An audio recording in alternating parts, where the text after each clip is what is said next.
On to the top 5 now. Quite controversially, number 5 is Blink.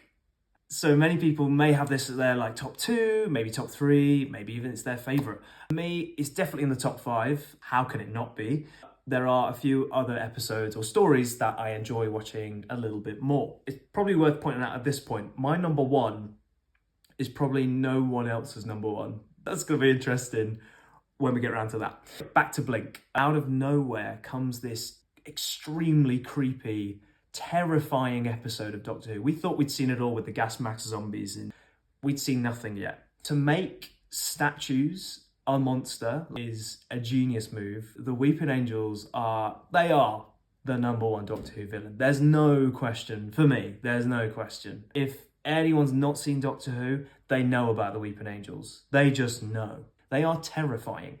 Terrifying. Anyway, Blink is genius. It's a proper time travel, timey-wimey story where nothing kind of makes sense, but then it starts to make sense, and then right at the end, it's a big old, okay, it's one of those sort of time loopy, bootstrap paradoxy kind of vibe. Also, this episode is headed up by the now very famous actress, Carey Mulligan, who's been a BAFTA winner. She's been nominated for a Tony Award. She's got loads of accolades to her name, and she's a phenomenal actress. She's right front and center of this episode. A great episode, a really great episode. So at number 4, I have Bad Wolf and the Parting of the Ways. This is the series 1 finale, the original series 1, not season 1 or the other season 1, starring Christopher Eccleston and Billie Piper.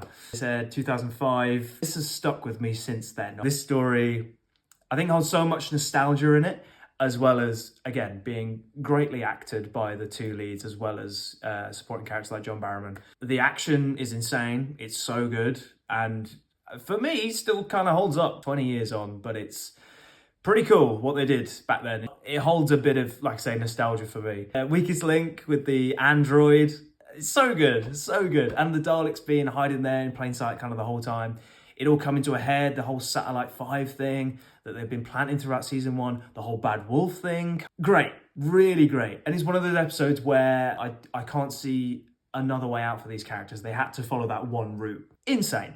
Insane. Very, very good. The first regeneration story as well of the new series.